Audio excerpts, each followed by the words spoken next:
মুহুর্মুহু ক্ষেপণাস্ত্র ধেয়ে আসছে তেহরানে, আছড়ে পড়ছে সামরিক ও বেসামরিক স্থাপনায়।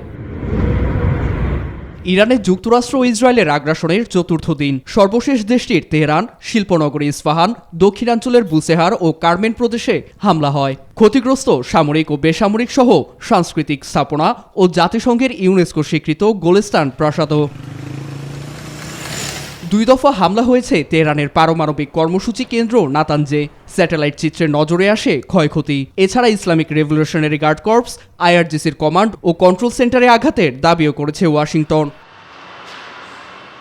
কাতার ভিত্তিক গণমাধ্যম আল জাজিরার তথ্য বলছে, 4 দিনে ইরানের 153টি শহরের 5 শতাধিক স্থানে অন্তত 1039 বার হামলা চালিয়েছে ওয়াশিংটন ও তেল আবিব। এতে প্রতিনিয়ত বাড়ছে হতাহতের সংখ্যা।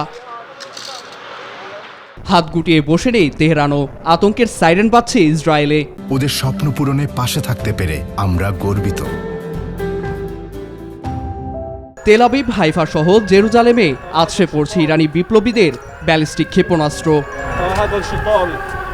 চড়া মূল্য দিচ্ছে যুক্তরাষ্ট্র। উপসাগরীয় অঞ্চলে মার্কিন ঘাঁটি লক্ষ্য করে বিরামহীন ড্রোন ও ক্ষেপণাস্ত্র নিক্ষেপ করে চলেছে খামেনির যোদ্ধারা। যুক্তরাষ্ট্রের থার্ড প্রতিরক্ষা ব্যবস্থা রক্ষা করতে ব্যর্থ হয়েছে বাহরাইনের শেখ ইসা এলাকার মার্কিন বিমান ঘাঁটি। এমনকি যুদ্ধের আতঙ্কে 3টি মার্কিন যুদ্ধ বিমানে ভুলবশত হামলাও চালায় কুয়েত।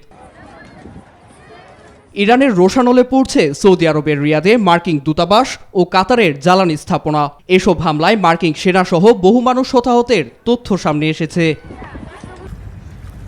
চলমান পরিস্থিতি আরও উত্তপ্ত হবে বলে হুঁশিয়ারি দিয়েছে যুক্তরাষ্ট্র। প্রয়োজনে দেশটিতে স্থল হামলার ইঙ্গিতও দিয়েছেন মার্কিন প্রেসিডেন্ট ডোনাল্ড ট্রাম্প। ইরানও প্রস্তুত তার সমস্ত শক্তি নিয়ে।